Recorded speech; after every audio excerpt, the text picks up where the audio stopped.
Um, just making sure you're writing down specific things, like if there's a test or like any assignments that's coming up. That's important to write down because you know your mind's thinking about track or like whatever sport you play or and yeah. And also with me, I set like alarms that can be for like any student. Like if I have like a appointment coming up or like I have treatment, I set like a 30-minute timer to let me know I have 30 minutes to like get there. Sometimes it like um slips my mind or whatever. And I say just also keep like a calendar like close in your room or like even on your phone, like get you through the week, the month, or however it will help you. Just to kind of piggyback off of that, I played soccer at WashU, so I went through all that. I was in a frat too, so I got the whole 9 yards of experience. I'd say just the biggest thing is going to college knowing your priorities. Have a list of what's important to you. So whether that's faith, family, soccer, academics, just always knowing in your heart of hearts what's important to you, and that'll kind of guide you through and lead you to the right decision. So always know your priorities. I would say for me, going into college, I had already built structure and like how to organize my time just based off of the high school I went to. It was kind of like a college schedule. So we didn't have like the same schedule each day. And we would have like free time, but we had to be somewhere, be productive in that. So going to college, it was kind of like the same thing, but nobody's like, you know, tapping me like on my shoulder, like, hey, like, are you going to class or are you doing your homework? Like, I really had to lock in. But I use my Apple Calendar and also the scholarship program I was a part of, the John B. Irvin Scholarship Program. If y'all don't know anything about it, definitely look it up. You can get free tuition, full ride, plus like a little bit more at WashU. But we had this thing called time budget, and we had to like literally plan out each hour of our day, like whether we're going to use the hour to sleep, hour to catch up with friends, do homework, class, whatever. um but going back to like priorities, like some days I want to go out, but I know I have sorority responsibilities, I have school, I have I was president of another organization. So you definitely have to like lock in and figure out like what do you have to do to make sure that you get everything done, nothing slips. Excuse me, before you move on, for those parents who have kids who are very talented, they're student athletes, and they're thinking they want to get a scholarship based on their athletic abilities, it's important, and I can't stress it enough, that you don't allow them to put the sports before the academics. My daughter plays select softball. She all conference. My son ended up getting a scholarship to Greenville University in football.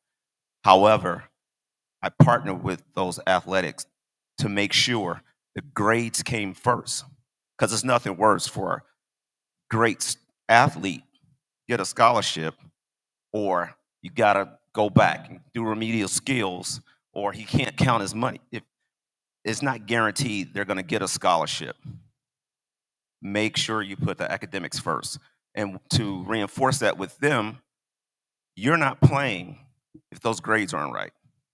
If I'm going in a classroom and this teacher is giving me a negative report on you, you're sitting down and the teacher's partnered with me in regards to that. They're schools. So it's so important. Don't allow the child to think they're going to dictate to you, mom, dad, I'm going to be a great athlete. I don't need to worry about this. No, make sure those grades are right. Put things in priority. Set it there. That way they have the discipline when they go away to school. Now, I know as parents, it can be hard to let your kid go, especially if they going across the state, hours away. So, how did you navigate the balance between supporting your student and letting them grow?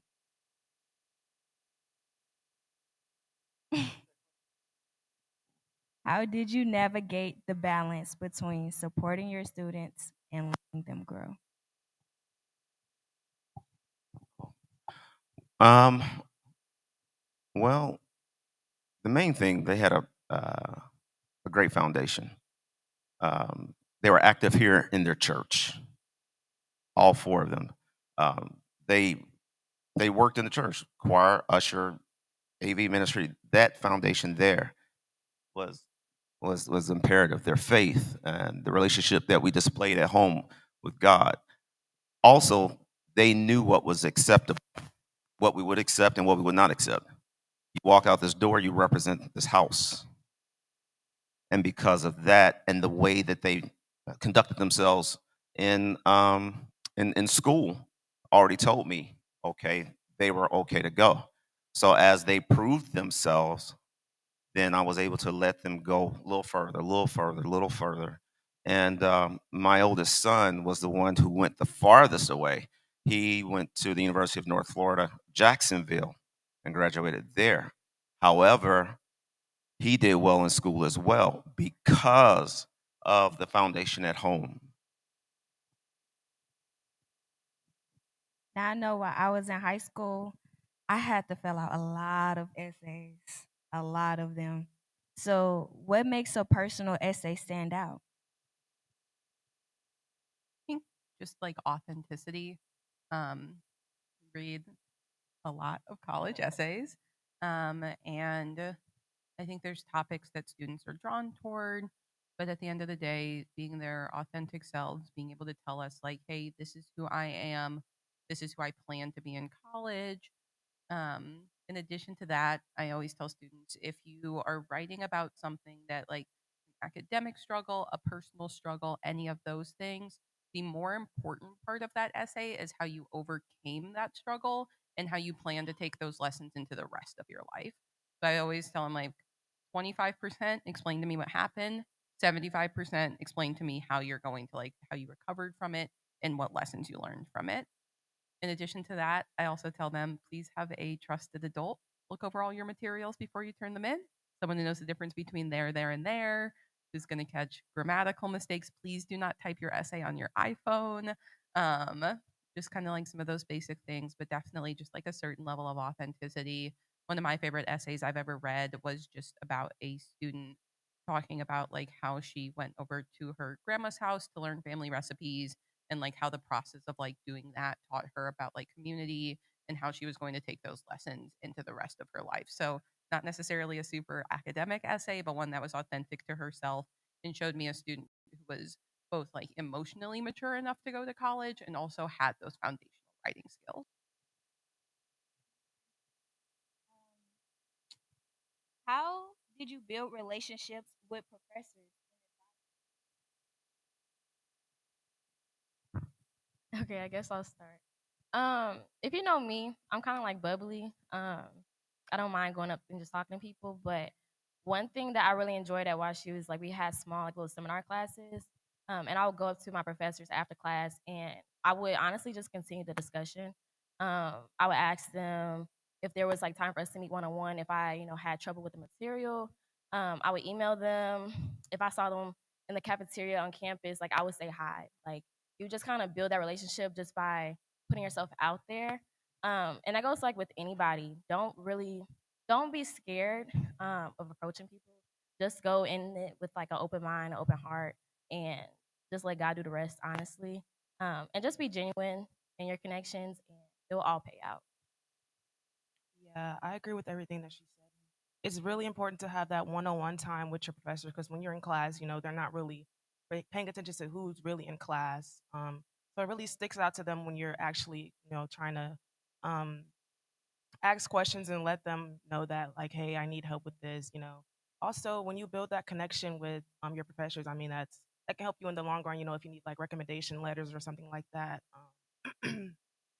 That'll really help. And then, like she said, like if I see him on campus, I'll say, hey, something. Just saying hi to your professor, like, feel like that probably will make their day a little better or something like that. So, Yeah, to that point, many professors are connectors, right? So think about the doors that will open. Being intentional about the relationships that you build. For myself, one of my media professors, just kind of taking a little bit of time to talk with him after class, kind of led to a connection that led me to getting a job later on. Um, and most of us going to college are going to want the end goal of probably a job or some type of career. So, just nurture those. And it can be a little daunting at first. I know, especially when you're younger, it was for me to, approach someone who, is much older, seems to have a lot of knowledge or tenure. Um, but that's what they're there for. Generally, most professors are going to be really open. They're going to want to engage you, and if you're engaged with the material in your classes, they're going to want to talk with you. And if there's something that really lights you up and makes you feel really interested, talk with them about it. Don't be shy to do it. Might feel a little awkward at first, but the more reps that you get, the better you'll feel. Yeah, completely agree with all those things. If you're a little more reserved, I definitely was going into college. Like some of this stuff is pretty daunting. Just start by showing up, being there, right place, right time, being in class, being the best student you can be, participate. And then as you get more comfortable within that class and like, with that professor, then you can start building on those relationships. But just start from the ground level, be there, right place, right time, and just do the most you can do without doing too much. And for those high school students, you develop those skills there. If you're in class and you're not understanding, that teacher, they're contracted to make sure that you learn. But if you don't understand and you don't ask, they don't know. You keep going back, hey, I don't get it. Can you help me? What is it that I can do to get a better understanding? That teacher will take an interest in you, and that information and how you're doing in class gets back to a principal because the principal wants you to learn, but you develop those skills there. And that way, by the time you get to college, you've already developed that skill. Hey, I need to go talk to the professor. I need to go to their office hours and get that help, and they'll direct you. But sitting in class pretending like you got it, or you're asleep, or being distracted on your phone, or doing all kind of other things, that's not helping. Develop those skills now. That way, when you get to the next level, you're already comfortable with doing it. So I too, like a friendly Bob, like Taylor. I talk a lot, but being that student that just always asks questions, just ask. I didn't tell you I was a part-time adjunct at St. Louis Community College for the newcomers and the beginners. And you would not believe how many people come back and ask me for a recommendation for things that they're going on to become or go to the graduate class or for jobs they have. And I remember those students because they took an interest in asking or telling me their goals. So just ask. Don't be afraid. Don't be afraid to talk. What's the difference between grants, loans, and scholarships? Yeah, sure, I can tackle that one. So, when we're thinking about financial aid, yes, grants, loans, scholarships are going to be the big three categories of financial aid. Um, what we say when we mean a grant is free money, right? And that money comes from either the state or the federal government. You're going to get a grant through your FAFSA, your federal application for financial student aid. Good to fill it out early. It is open, so for any seniors that are in the audience, if you have not done it yet, would highly recommend. Some folks, I've talked to them and they say, well, I'm not going to get anything for FAFSA. I know my income levels are too high or this or that.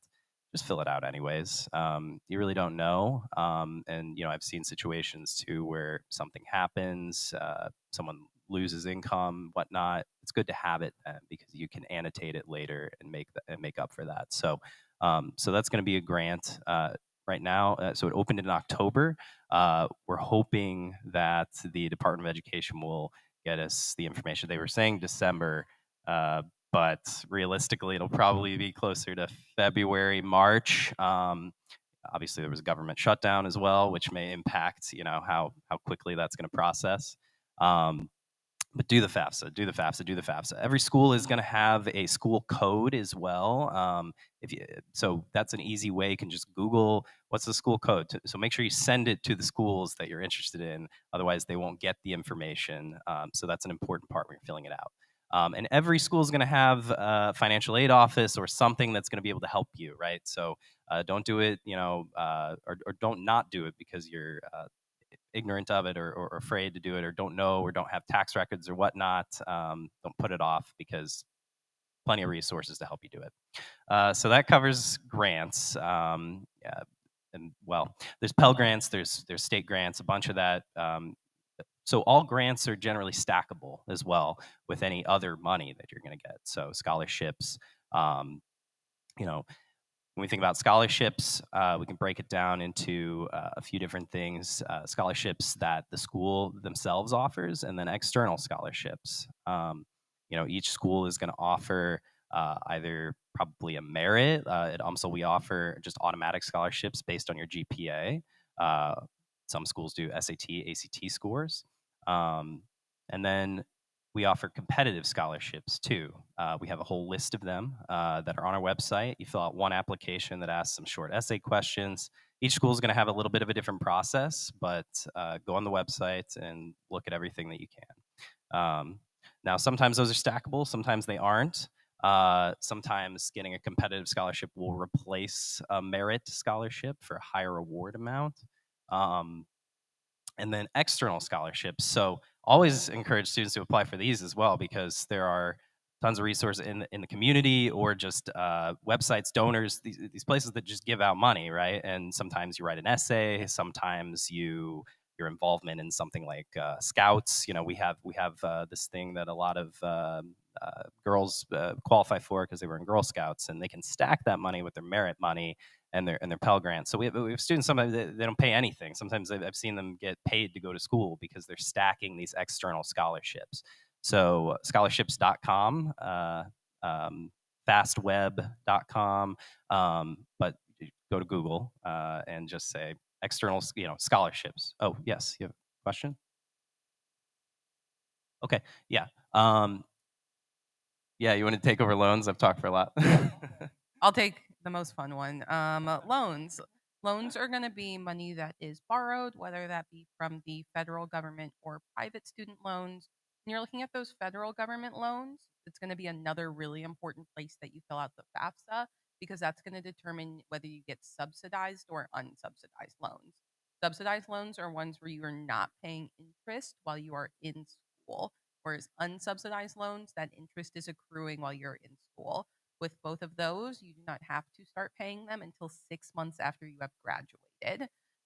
Private loans are typically going to have higher interest rates. Those are going to be through things like people do like Sallie Mae, SoFi, a lot of different places. You can really kind of judge those out for yourselves. I know on our website we have a list of recommended places that we look at that students often get more competitive rates for those private student loans. The last really important one that I will touch on will be Parent Plus loans. So that is where the parent borrows money on behalf of their student. Those ones are going to have the least friendly interest rates of all of the federal government ones. And again, going to be based off things like your FAFSA. There are some new caps that have been introduced as well, with some new changes in that. So if you've previously had students in college, I recommend checking out what the new caps are for those loans. But all of those are going to be ones where you do have to pay it back later.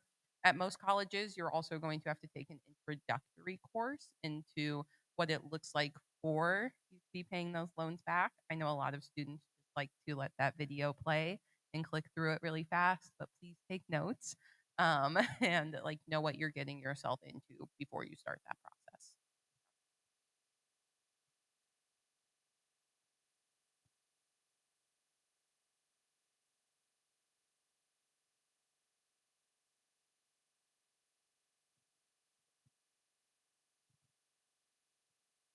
Thank you. I know in the beginning with HBCUs, there wasn't money. And I'm going back to the 80s. Okay. I'm finding out now in the 20s that there's only 1 year of financial aid for students that aren't in AP programs and getting 4.0s. How is that working now in the universities? I'm working with my grandchildren now who have graduated from high school and have 3 that I'm finding that their first year was covered, but mom's responsible for everything after. And in this economy, I know that my children may have some trouble with that. But I want to know if there's any changes, especially now with this economy like it is, to provide more funding for our children once they're in school, our young people. I'm sorry, Once once they're once they get there and they get this first year money. So I know at Mizzou, for us, typically it's actually like the opposite way around, where freshman year is their most expensive, and then it gets less costly as they're going along. One of the big reasons for that for us is we require our freshmen to live on campus, and then after that, they're free to like price out other options. With financial aid at Mizzou, and I'm assuming at UMSL as well, with our automatic merit based awards, they're renewable for 4 years. So that is a guaranteed amount that they would, so you get a $5,000 merit scholarship, you're guaranteed $5,000 a year. For us, it's as long as they maintain a 2.75 GPA once they're on campus. And then with other awards, we open up our scholarship platform every single year. So it's not a stagnant amount. That is, though, where the onus is going to be on the students. From after the, yeah, so our freshman retention rate is 93%. So we're keeping the vast majority of our students on campus. Your students now, you're trying to Yes. hold on to them because Yeah. there was always a lot of this transferring of the Yeah. kids to other So schools and to any get school more will money. probably see a like certain amount of Okay. transferring. And then the other part of that question was the HBCUs. And I think, were you at Ferguson Forward? Did I see you there this summer? Oh, okay. Well, are you from an HBCU? No. Okay, I thought I heard someone's from an HBCU up here. How much are we pushing HBCUs? That's My important daughter, to me. I'm sorry, Your my daughter. daughter, Dillard University, HBCU. But no, but like every year, you should be your grandchild should be getting to keep that grade point. But I mean, we can talk afterwards. What's going on?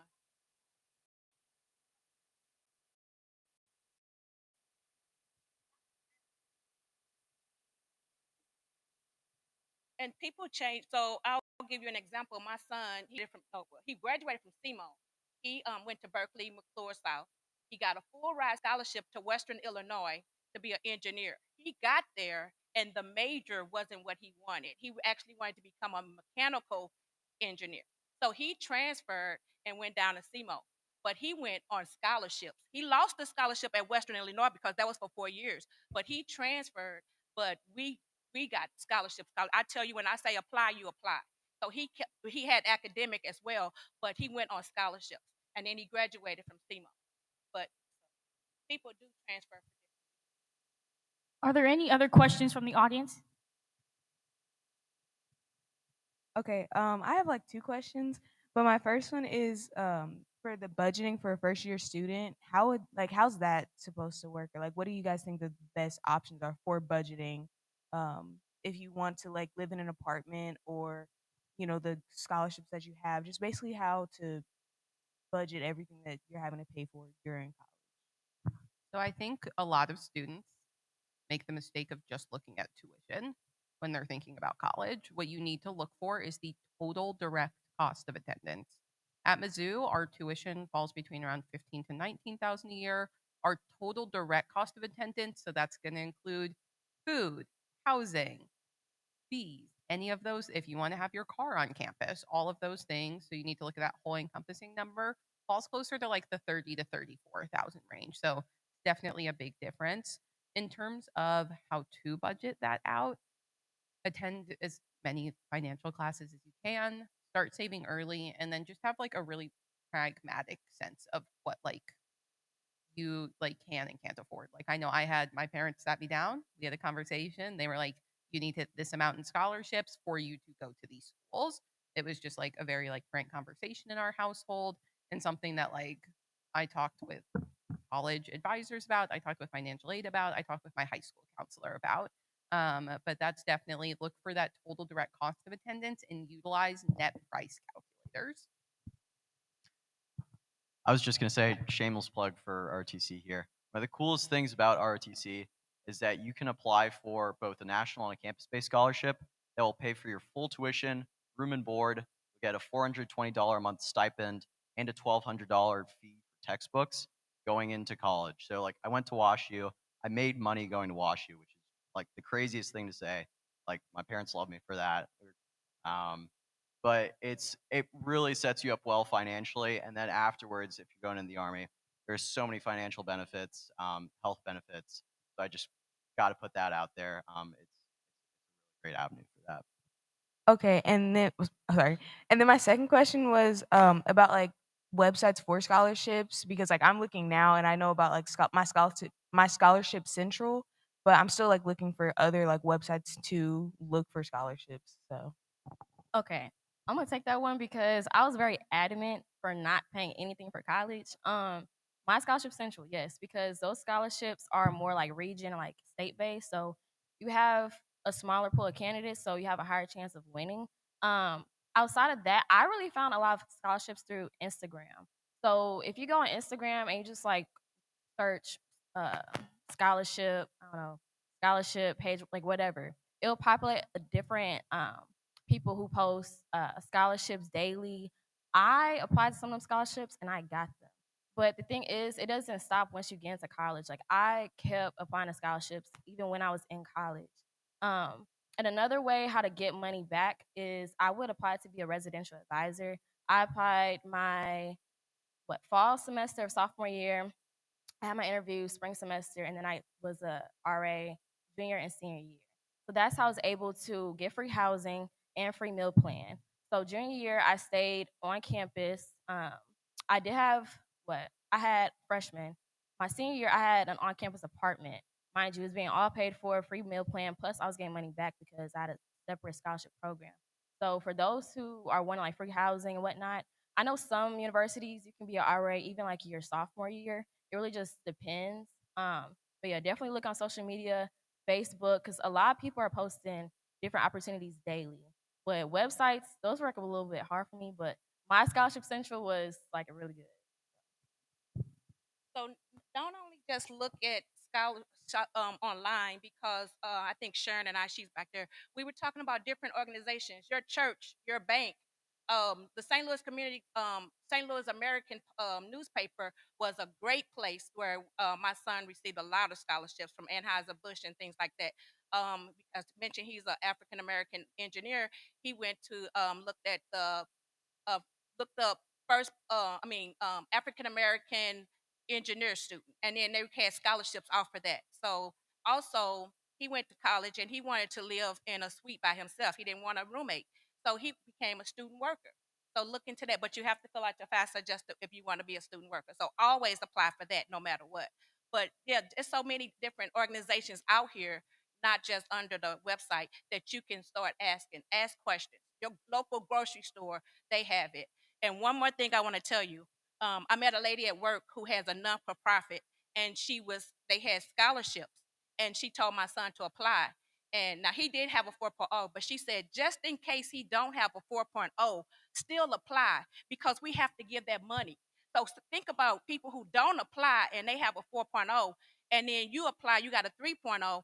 The money's just sitting there. So apply, even though now if you got a 3.2, don't, unless you believe in God like that. But I'm just saying, you got that. If you that close, I'm telling you to apply because the money is there and they have to give it away.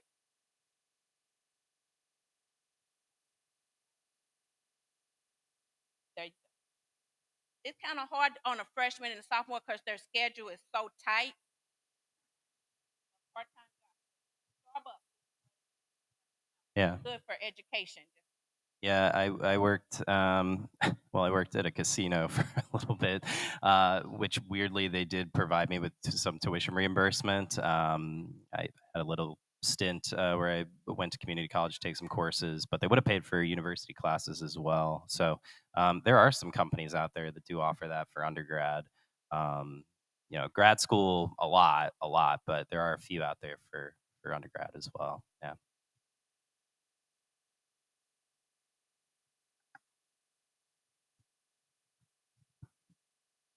Good morning. I'm here representing SIUE, but I also want to kind of co-sign what you all have been saying because in my capacity as a program coordinator for our Summer Success first semester transitional and advising department, I also wear the hat of a professor.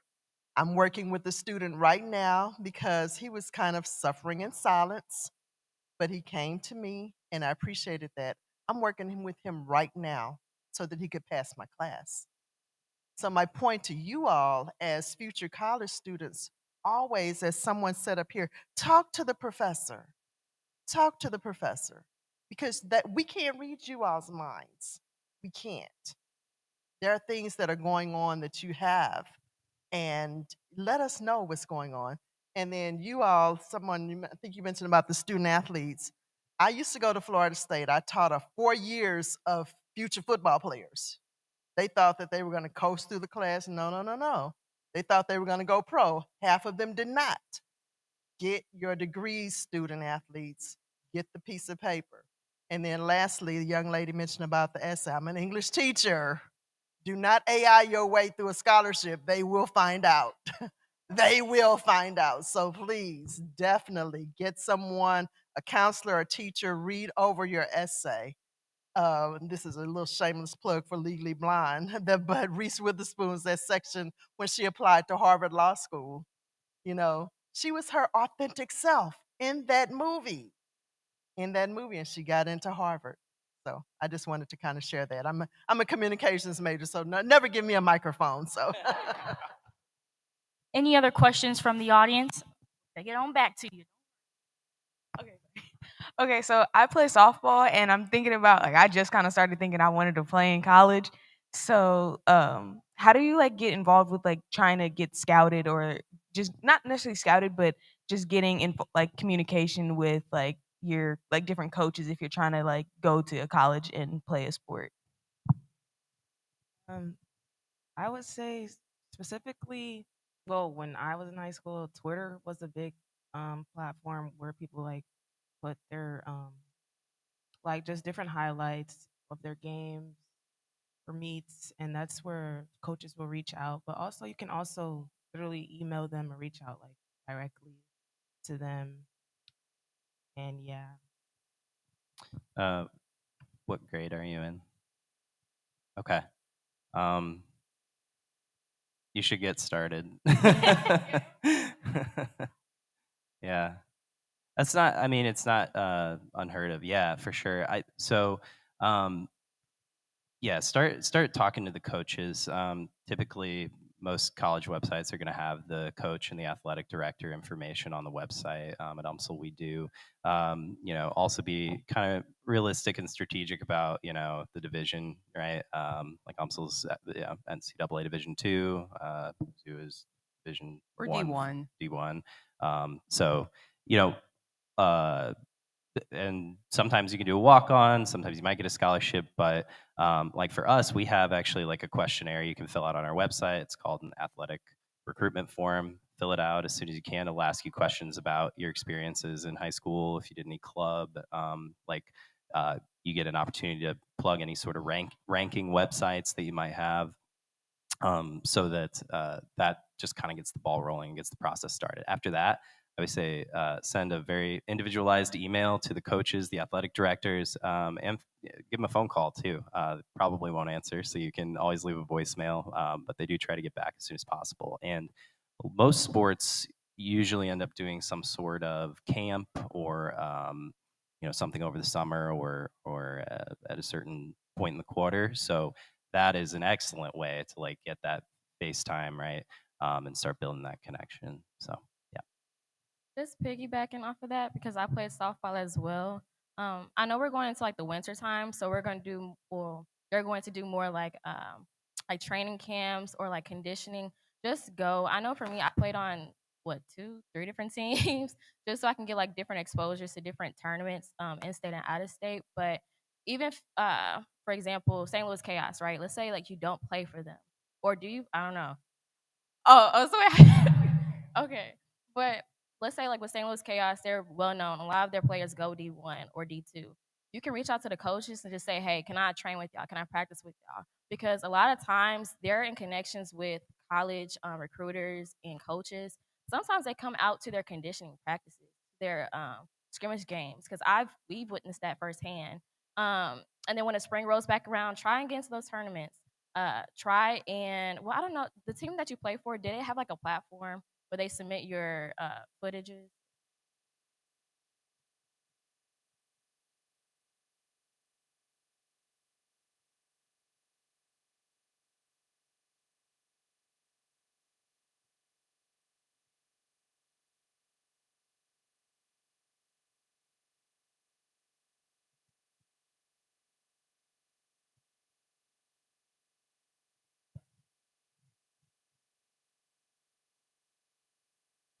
Well, yeah, definitely. I say ask your coaches to push your footage out. That's what I would do. And also just thinking long term. I don't know what you want to major in when you go to college. I know me personally. When I was looking at playing softball in college, my academic scholarships outweigh my athletic. But when I did try and walk on at WashU, I knew I was going to be majoring in anthropology and I was going to be pre med. So by the time I got out of lab and got out of lecture, they was playing a game or they were just getting done. So it just didn't really balance out for me. So I will also take that into consideration. My soccer team in high school used NCSA. They've got like all the information on there. Really just go through that, email everyone and everything, throw everything out the wall, see what sticks. If you really want to do it in college, it's eventually something will work out. Just email everyone and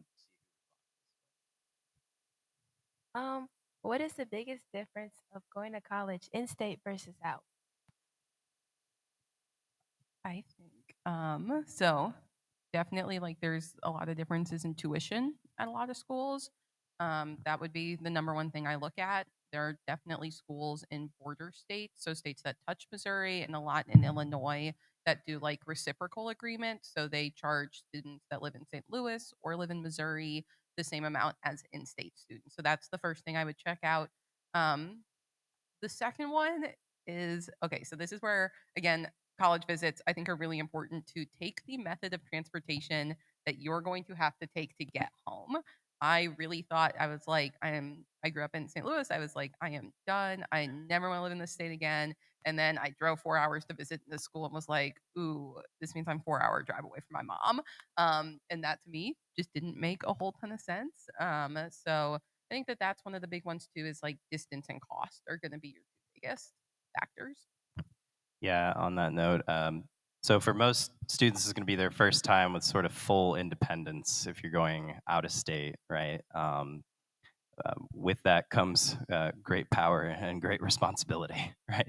Um, you know, there's an added challenge to that sometimes if you don't have the support. Maybe if you are close with your family or you have a community that you know from your home state or your home city, and you go somewhere that's completely new.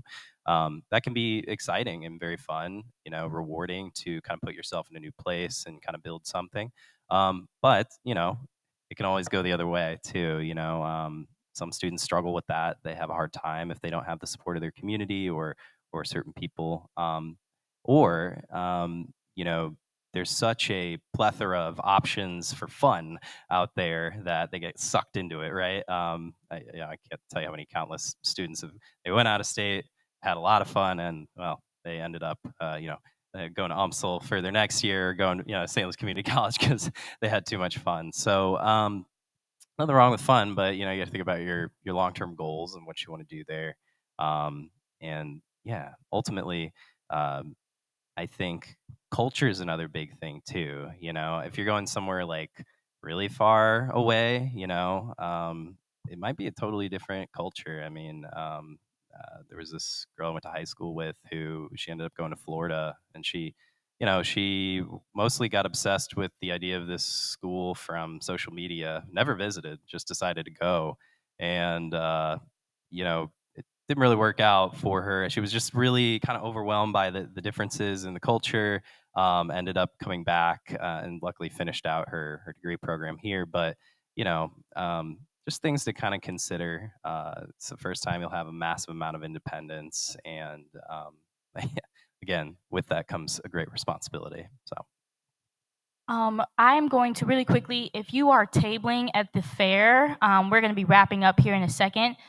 So if anybody who is tabling at the fair wants to head to the fellowship hall, if you're not on the panel, to prepare for us. We've got a few questions in the queue here, so I'll make sure we're going to go treasure right here and then back.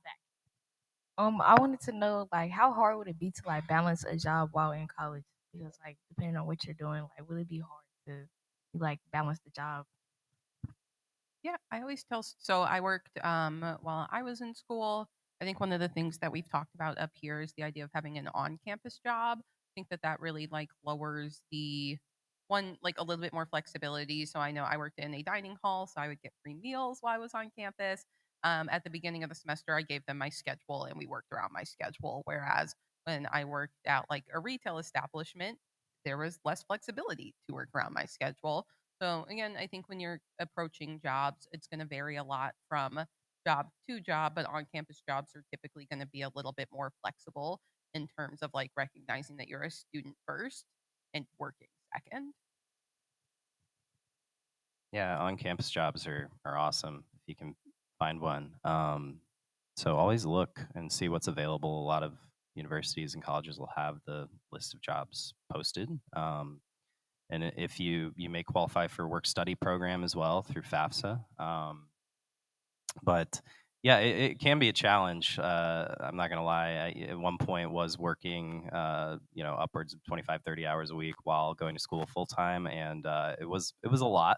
Yeah, I had to be very strategic about how I managed my time. How I managed getting my schoolwork done while balancing the responsibilities of my job and getting enough sleep.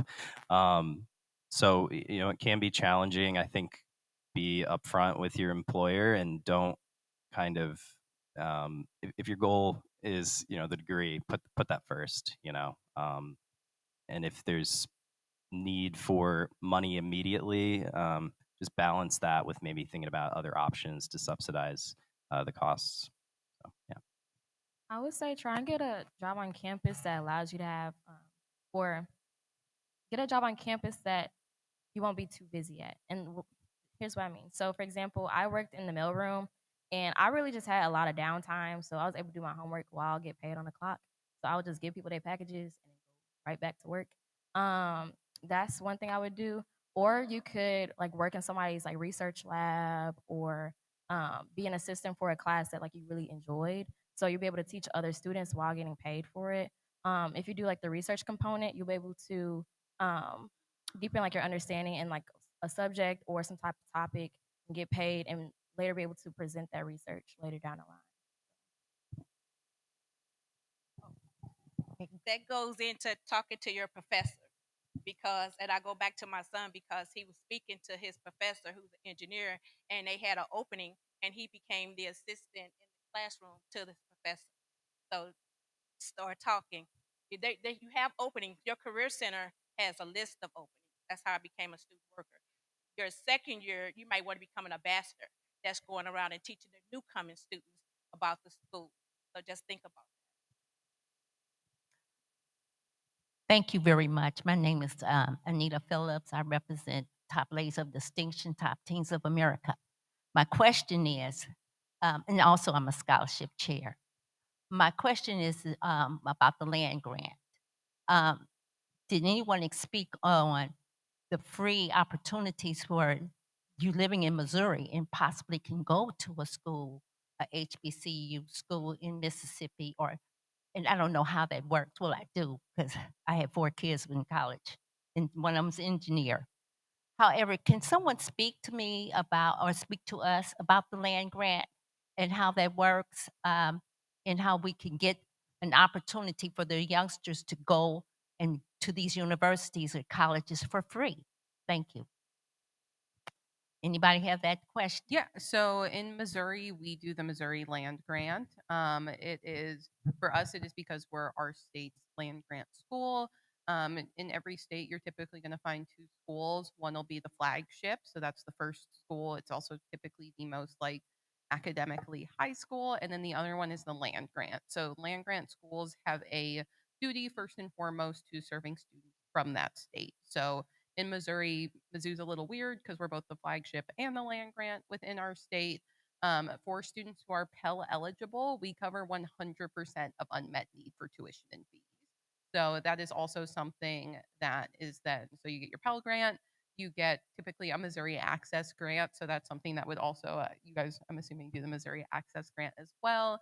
And then, so when you're looking at schools outside of the state, definitely some differences depending on what kind of land grant you're looking at. For us, our land grant is specified towards Missouri students. That's just something that you would need to do research on what that state's qualifications are for their land grant scholarship.